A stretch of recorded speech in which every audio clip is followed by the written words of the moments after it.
Sir बहुत शुक्रिया 24 news को वक्त देने के लिए। कुमार साहब ये बताइएगा कि आज का जो पेशावर हाई कोर्ट का फैसला है जो आज ही जारी भी हो गया, इसको कैसे देख रहे हैं आप? जनाब, हाई कोर्ट का फैसले पर अमल दरामद करना इलेक्शन कमीशन ऑफ पाकिस्तान की आईनी और कानूनी जिम्मेदारी है। इसी लिहाज से उन्होंने जो फैसला दिया है, उन्होंने इलेक्शन कमीशन पाकिस्तान ने जो इंटर पार्टी इलेक्शन को कानून करार देकर उन्होंने तमाम जो है इख्तियारात इस्तेमाल किए थे इलेक्शन कमीशन पाकिस्तान ने, वो बिल्कुल सही फैसला था। इलेक्शन कमीशन पाकिस्तान का मैंने 11 पेज का फैसला पढ़ा है, बहुत जमा फैसला था। लेकिन बहरहाल अब ऑनरेबल जज हैं पेशावर हाई कोर्ट के, उन्होंने इलेक्शन कमीशन पाकिस्तान के फैसले को तो मुअत्तर कर दिया है। तो अब ज़ाहिर है, अब हमारे अदालती सिस्टम ऐसा है, जब एक अदालत किसी के बारे में फैसला कर दी तो दूसरे इदारे को उस पर अमल दरामद करना उसकी आईनी और कानूनी जिम्मेदारी है। तो अब इलेक्शन कमीशन पाकिस्तान ने इस बार लाहौर हाई कोर्ट के सिंगल बेंच ने फैसला किया था और फिर उन्होंने तमाम रिटर्निंग ऑफिसरों का नोटिफिकेशन इलेक्शन कमीशन ने मुअत्तर कर दिया था, ट्रेनिंग भी बंद कर दी थी और शेड्यूल भी उन्होंने है उस पर भी असरअंदाज हो गया था लाहौर हाई कोर्ट के सिंगल बेंच का फैसला। लेकिन बाद में honourable supreme court of Pakistan ने सिंगल बेंच के फैसले को तहरीम करार दे दिया। तो इलेक्शन कमीशन पाकिस्तान जो है उसको अब अपने शेड्यूल पर अमल दरामद करने में कामयाब हो गया। तो अब ये तो मामले इसी तरह हैं। अब अगर ये फैसला अगर honourable supreme court of Pakistan महसूस करे तो वो भी टेकअप कर सकती है, लेकिन अगर वो नहीं करती तो जब तक ये फैसला मुअत्तल है उसके तहत ये जो कागजात नामजदगी हो रहे हैं उसमें पार्टी एफिलिएशन लिखने के मजाज हैं।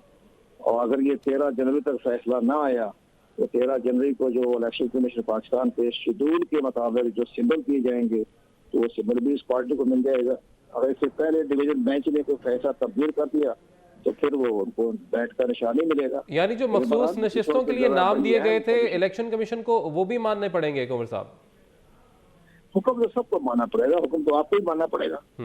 जब आपका अगर पेशावर हाई कोर्ट आपको अगर चैनल 24 के बारे में हुक्म जारी कर दे तो मैंने बिल्कुल अमल दरामद करना पड़ेगा। कुंवर साहब हमारे आप साथ ही रहेगा। राजा खालिद साहब ने भी हमें ज्वाइन कर लिया, माहिर कानून है।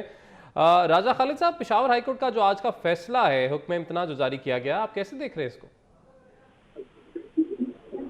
तो देखिए, अभी तो ये इंटरम रिलीफ है। उसके बाद जिस तरह हाफिज साहब ने बताया आपको कि आफ्टर विंटर वेकेशन ये बड़े बेंच के सामने केस प्लेस होगा, उसने इसे डिसाइड करना है कि whether the order passed by the election commission was legal और नॉट, और उसके अंदर कोई सब्सटेंस है या नहीं है, ये उन्होंने उस वक्त देखना है।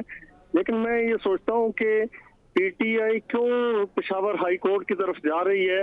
इस्लामाबाद हाई कोर्ट जो वहाँ पे इस्लामाबाद के अंदर जितने अदारे हैं फेडरल गवर्नमेंट के हैं, इलेक्शन कमीशन है, तो वो इस्लामाबाद हाई कोर्ट की जुरिस्डिक्शन में आता है। दो के सारे सूबों की हाई कोर्ट्स उसका कॉग्निजेंस ले सकती हैं, लेकिन आप पेशावर हाई कोर्ट जाते हैं भागम भाग। राजा खालिद साहब, ये भी मद्देनजर रखना होगा कि chief justice Islamabad high court के ऊपर पीटीआई की जानिब से अदम एतमाद का कई बार इजहार किया गया है, तो शायद ये एक वजह हो सकती है कि पेशावर हाई कोर्ट जाया जाता है उनकी जानिब से। नहीं, देखिए, उन्होंने किस पे अदम एतमाद का इजहार नहीं किया। पेशावर हाई कोर्ट में जब फैसला आता है तो जो उनके हक में जब फैसला आता है तो फिर खुशियों की शादियाने बजते हैं, फिर वो सबसे बड़े मुनसिफ हो जाते हैं।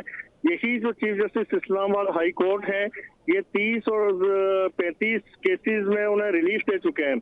लेकिन जब वो कोई ऑर्डर इनके खिलाफ पास करते हैं, और मैं समझता हूँ जाती तौर पे chief justice Islamabad high court वो मेरिट के जज हैं, मेरिट पे आए और मेरिट पे ही हमेशा डिसाइड करते हैं, तो उनके खिलाफ अदम एतमाद हो जाता है। किसी इनकी हिस्ट्री देख लें, इन्हें वो जजेस चाहिए कि जो रात 9 बजे तक इनका इंतजार करें कि साहब बहादुर आएंगे, बादशाह सलामत तशरीफ लाएंगे, तो हम कोर्ट में उनकी हाजिरी लगा के। चले सर, ये तो मुतनाज़े बात हो जाएगी क्योंकि इस तरह के जजेस तो फिर सबको ही चाहिए होते हैं और रात को अदालतें भी सबके लिए खुल जाती हैं। कुंवर दिलशाद साहब क्योंकि हमारे साथ मौजूद है, उनको भी शामिल गुफ्तगू करते हैं। कुंवर साहब, आज जो पेशावर हाई कोर्ट की जानिब से कहा गया कि किस कानून के तहत ये तमाम फैसले इलेक्शन कमीशन की जानिब से किए गए हैं कि अगर इंट्रा पार्टी इलेक्शन उन्हें लगा कि दुरुस्त नहीं, तो उन्होंने ये भी सवाल उठाया कि जो बाकी पार्टियां हैं उनसे मुतल्लिक जो केसेस हैं, उनके जो इंट्रा पार्टी इलेक्शंस हैं, उनके ऊपर आज तक क्या फैसला दिया है इलेक्शन कमीशन ने?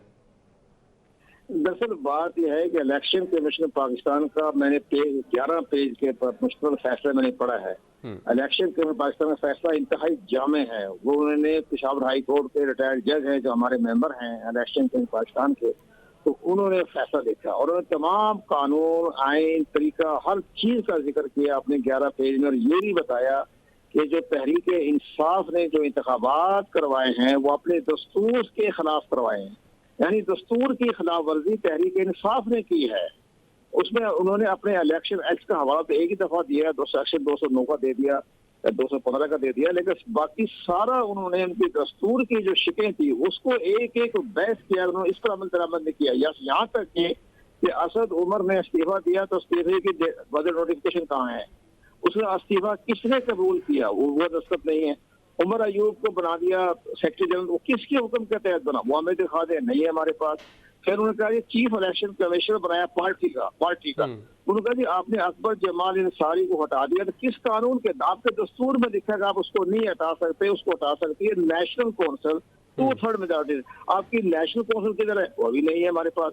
अच्छा, इसके बाद उन्होंने कहा जी एक पार्टी में होता है अपना बहुत बड़ी पोस्ट होती है उनकी, और जो जिसको लेके वो चलते हैं, सारी पार्टी के पॉलिसी मेकर बनाते हैं, तो वो उनके पास वो नहीं है, ओहदा नहीं है उनके पास, कहते नहीं हमने बनाया ही नहीं। वो होता है चीफ एग्जीक्यूटिव नहीं होता, वो होता है चीफ ऑर्गेनाइजर। उन्होंने हर पार्टी में चीफ ऑर्गेनाइजर होता है पार्टी का, तो जो पॉलिसी लेकर चलते हैं वो किधर है, सर वो भी नहीं बनाया हमने तो दस्तूर में, भाई दस्तूर में लिखा हुआ है, तुमने क्यों नहीं बनाया, उसका इलेक्शन क्यों नहीं करवाया, वो भी नहीं है। अच्छा, आपकी पूरी वर्किंग कमेटी के मेंबर कितने, कोई पता नहीं। अच्छा, वो छोड़े पड़े, बच्चों वाली बात उन्होंने बातें की हैं सारी।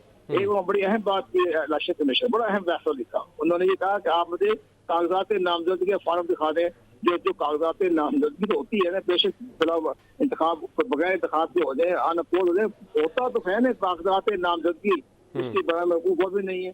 तो कम से कम 150 कापी छुपा लेते, वो भी नहीं है। फैसला तो बहुत शानदार लिखा था, लेकिन बहरहाल आपसे तो अब हाई कोर्ट ने जो फैसला किया, किस कानून का तहत, कानून तो लिखा उन्होंने, यदि आप इनके दस्तूर की वजह, इनका दस्तूर की खिलाफवर्जी की है, ये कानून है, ये भी उन्होंने नहीं कहा वहाँ हाई कोर्ट में। लेकिन हाई कोर्ट की जानिब से ये सवाल भी किया गया कि आइन में कहाँ लिखा है कि इलेक्शन कमीशन इस तरीके से किसी भी पार्टी का इंतखाबी निशान वापस ले सकती है, इंटर पार्टी के जो इलेक्शंस है उनको इस तरह से मअतल कर सकती है। हमें ज्वाइन किया है हाफिज एहसान, माहिर कानून है, एडवोकेट है, उन्होंने ज्वाइन किया है। हाफिज एहसान साहब, बहुत शुक्रिया आपके वक्त का। पेशावर हाई कोर्ट का आज का फैसला आप कैसे देख रहे हैं? फैसले का एस्पेक्ट ये है कि जो जजमेंट 22 दिसंबर इस्लाम इलेक्शन कमीशन ऑफ पाकिस्तान की पेशावर हाई कोर्ट के सिंगल बेंच ने सस्पेंड की है, उससे पीटीआई को कोई एडवांटेज लीगली नहीं आएगा उस सिंबल के लिए जो उनको 215 इलेक्शन एक्ट 2017